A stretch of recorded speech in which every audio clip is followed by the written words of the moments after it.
प्यारे बच्चों, आज हम करेंगे विज्ञान की वर्कशीट नंबर 28 कक्षा 8 की।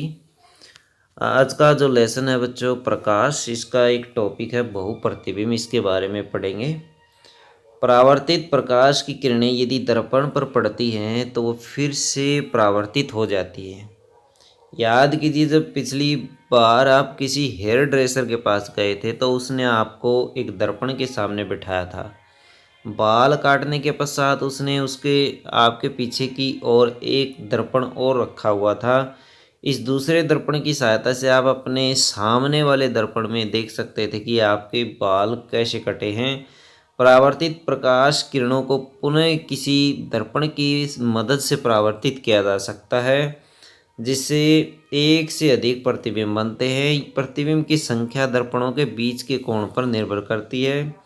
आपने कक्षा 6 में पेरिस्कोप अथवा परिदर्शी के बारे में जाना। पेरिस्कोप में दो समतल दर्पणों का उपयोग किया जाता है जो परावर्तित प्रकाश को पुनः परावर्तित कर देते हैं। पेरिस्कोप का उपयोग पनडुब्बियों, टैंकों और सैनिकों द्वारा बंकरों में किया जाता है ताकि वे बाहर की उन चीज़ों को देख सके जो उनकी सीधी रेखा में नहीं है। आइए बच्चों, बहुमूर्ति दर्शन अथवा कैलाइडोस्कोप के बारे में जानते हैं। बहु परावर्तन से भली भांति के आकर्षक पैटर्न अथवा प्रतिबिंब बनाने का ये काम करता है। आप अपना स्वयं का बहु रूप पर पारदर्शक बना सकते हैं। बहुरूप दर्शक बनाने के लिए हम कुछ सामग्री लेते हैं बच्चों।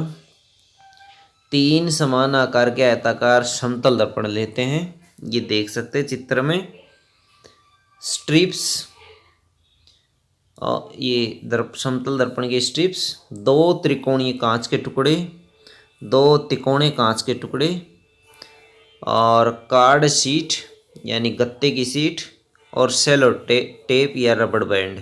सेलो टेप ये चिपकाने वाली टेप होती है, वो ले सकते हैं आप। अब तीनों दर्पणों की स्ट्रिप्स को प्रिज्म की आकृति में चित्र के अनुसार जोड़ लें।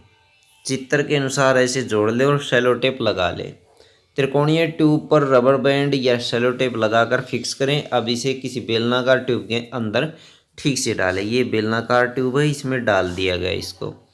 अब इस बेलनाकार ट्यूब के किनारे पर त्रिकोणीय कांच की पट्टी लगा दें। त्रिकोणीय कांच की पट्टी हम लगाने जा रहे हैं। त्रिकोणीय कांच की पट्टी ये हमने लगा दी। ये देखिए, त्रिभुज के आकार की पट्टी हमने लगा दी।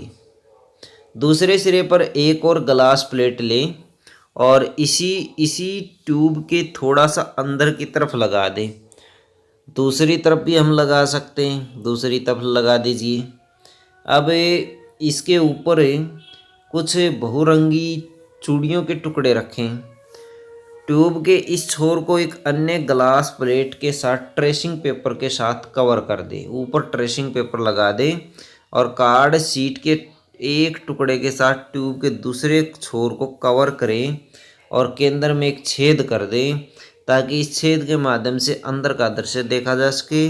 बहुमूर्ति दर्शी तैयार है। छेद के माध्यम में से झांके और सुंदर पैटर्न का मजा ले सकते हैं। इस तरह के पैटर्न आपको नजर आएंगे। ये देख सकते हैं आप, ये वाले पैटर्न। स्वयं को जांचिए। प्रश्न नंबर 1, पेरिस्कोप क्या है, इसका उपयोग कहाँ किया जाता है? तो बच्चों, पेरिस्कोप इम्पोर्टेंट क्वेश्चन है। पेरिस्कोप 2 समतल दर्पणों से बनता है और ये इसके उपयोग भी दिए गए हैं। इसमें आप ये वाली लाइनें लिख सकते हैं इसमें। क्वेश्चन नंबर 2 देखिए, जब आप हेयर ड्रेसर के पास जाते हैं तो आप अपने सिर के पीछे की कटिंग कैसे देख पाते हैं?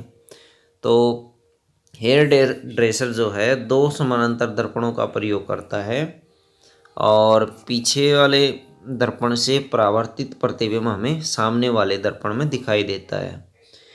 दूसरे दर्पण की सहायता से आप सामने वाले दर्पण में देख सकते हैं आपके बाल कैसे कटे हैं। परावर्तित प्रकाश की किरणों को पुनः किसी दर्पण की सहायता से परावर्तित किया जा सकता है। तो ये आप इसमें लिख सकते हैं बच्चों, परावर्तन के कारण ऐसा होता है।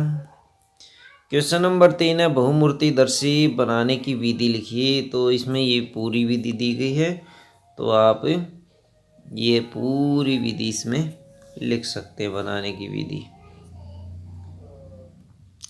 क्वेश्चन नंबर 4 है दो समानांतर समतल दर्पण एक दूसरे से 40 सेंटीमीटर के अंतराल पर रखे हों तो उनके बीच रखी एक मोमबत्ती के कितने प्रतिबिंब बनेंगे? 2 प्रतिबिंब बनेंगे। समानांतर रखे हुए दूरी के ऊपर डिपेंड नहीं करते प्रतिबिंब। प्रतिबिंब बनना किसी दर्पण के अंदर डिपेंड करता है कोण के ऊपर।